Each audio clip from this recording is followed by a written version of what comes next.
नमस्कार विद्यार्थी मित्रांनो, ज्या बातमीची आपण वाट पाहत होतो ती बातमी अखेर आज पेपरला आलेली आहे आणि 15 सप्टेंबर पासून पोलीस भरतीच्या प्रक्रियेला सुरुवात या ठिकाणी होणार आहे असं वृत्तपत्रामध्ये आपल्याला दिसून येते।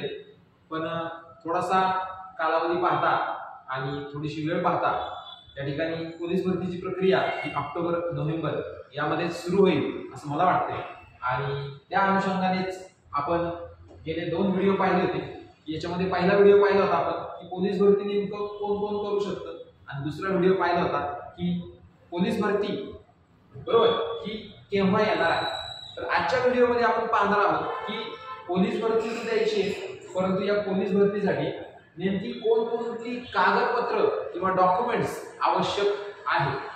व्हिडिओमध्ये शेवटपर्यंत टिकून राहा आणि 4 महिने आधीच तुम्हाला जागा करतोय की ही कागदपत्र तुमच्याकडे असणं खूप गरजेचं आहे, तरच तुम्हाला पोलीस भरतीचा फॉर्म हा भरता येणार आहे। व्हिडिओमध्ये शेवटपर्यंत टिकून राहायचे आणि चॅनल जर लाईक केलं नसेल, शेअर केलं नसेल, सबस्क्राईब केलं नसेल तर सबस्क्राईब करून ठेवायचं, ठीक आहे, जेणेकरून येत्या काळात जे काही व्हिडिओ आहेत हे तुमच्यापर्यंत पोहोचतील। पाहूया पोलीस भरतीसाठी नेमकी कागदपत्र कोणकोणती लागतात।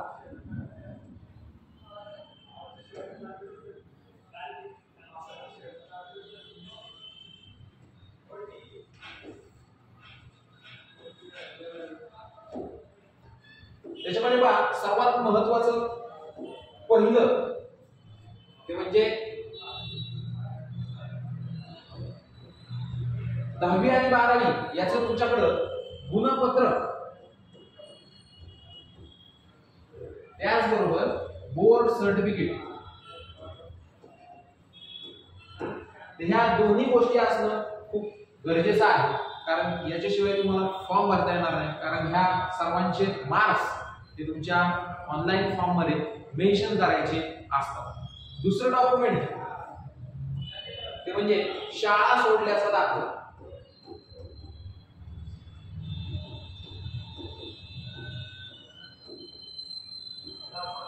यालाच आपण LC किंवा TC असं देखील म्हणतो, लिव्हिंग सर्टिफिकेट किंवा ट्रान्सफर सर्टिफिकेट। त्यानंतर तिसरं महत्त्वाचं डॉक्युमेंट ते म्हणजे तुमच्याकडे डोमेसाइल सर्टिफिकेट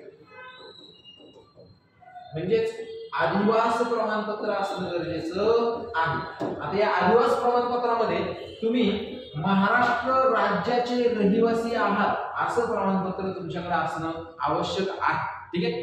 इतर कुठल्याही स्टेटचं जर तुमच्याकडे डोमेसाइल असेल तर तुम्हाला या ठिकाणी पोलीस भरतीचा फॉर्म भरता येणार नाही, ठीक आहे। त्यामुळे तिसरं देखील डॉक्युमेंट खूप महत्त्वाचं आहे। आता चौथं डॉक्युमेंट जे आहे, चौथं डॉक्युमेंट जर तुमच्याकडे कास्ट असेल त्याच्यामध्ये कास्ट मध्ये जर आपण पाहिलं तर याच्यामध्ये SC BC, त्याचबरोबर OBC, त्याचबरोबर SC, त्याचबरोबर ST, त्याचबरोबर NT, VJ, ठीक आहे। तर इत्यादी कॅटेगरी, तर या सर्व कॅटेगरीसाठी त्याचबरोबर अजून एक कास्ट राहिली SBC, या सर्व कॅटेगरीसाठी तुमच्याकडे तुमचं कास्ट सर्टिफिकेट असणं सुद्धा गरजेचं आहे कारण या कास्ट सर्टिफिकेट शिवाय तुम्ही त्या कास्टचा बेनिफिट घेऊ शकत नाही। आणि पाचवं एक याला सपोर्टिंग डॉक्युमेंट ते म्हणजे तुमच्याकडे नॉन क्रीमी लेयर कमी उत्पन्न गट पातळी याचं एक सर्टिफिकेट असतं, हे देखील सर्टिफिकेट असणं गरजेचं आहे। त्या कुठल्या कास्टसाठी आहे तर याच्यामध्ये पहा SC BC आहे, SBC आहे, NT आहे, OBC आहे, त्याचबरोबर जर पाहिलं तर VJ, ठीक आहे। तर इत्यादी कॅटेगरीसाठी तुमच्याकडे नॉन क्रीमी लेयर कमी उत्पन्न गट पातळीचं व्हॅलिड सर्टिफिकेट असणं गरजेचं आहे।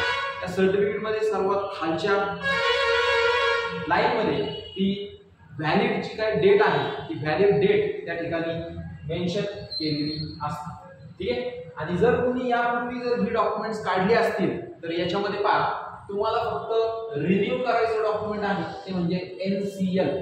पुन्हा एकदा लक्षात घ्या, NCL, SBC, त्याचबरोबर SC BC, त्याचबरोबर ओबीसी, त्याचबरोबर एनटी, त्याचबरोबर व्हीजे इत्यादी कॅटेगरीसाठी तुमच्याकडे नॉन क्रिमी लेअर असणं देखील गरजेचं आहे।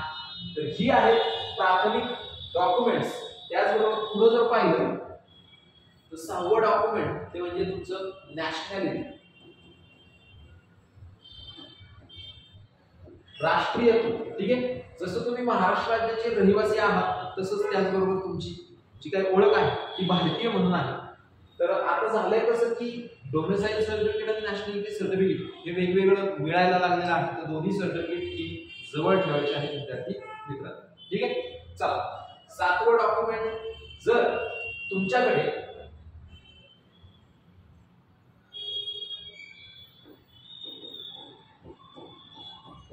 प्रकल्पग्रस्त, त्याचबरोबर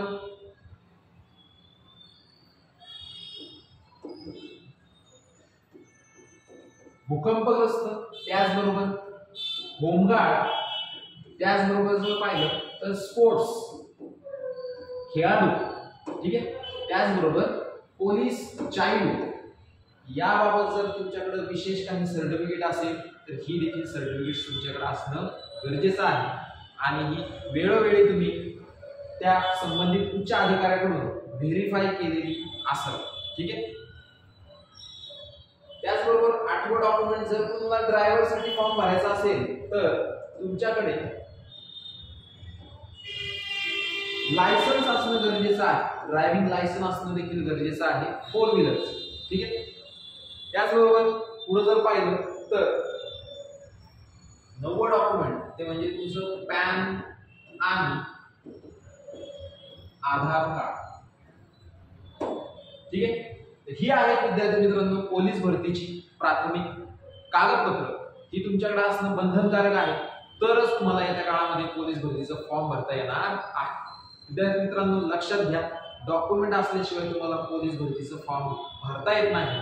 आणि सर्वात महत्त्वाचं, या सर्व डॉक्युमेंट्सची जी काही डेट आहे तर ही डेट म्हणजे त्या डॉक्युमेंट इश्यू डेट जी आहे ही ज्या वेळेस तुमचा फॉर्म फिलिंगचा जो शेवटचा दिनांक आहे, ठीक आहे, म्हणजे समजा 15 ऑक्टोबर पासून जर समजा फॉर्म सुरू झाले पोलीस भरतीचे भरायला, तर त्याबाबत जी काही तुमची फॉर्म भरण्याची शेवटची डेट आहे ही समजा 15 नोव्हेंबर असेल तर या 15 नोव्हेंबर पूर्वीचे तुमचे सर्व डॉक्युमेंट्स असणं बंधनकारक आहे। ठीक आहे, तरच तुमचे डॉक्युमेंट व्हॅलिड मानले जाते।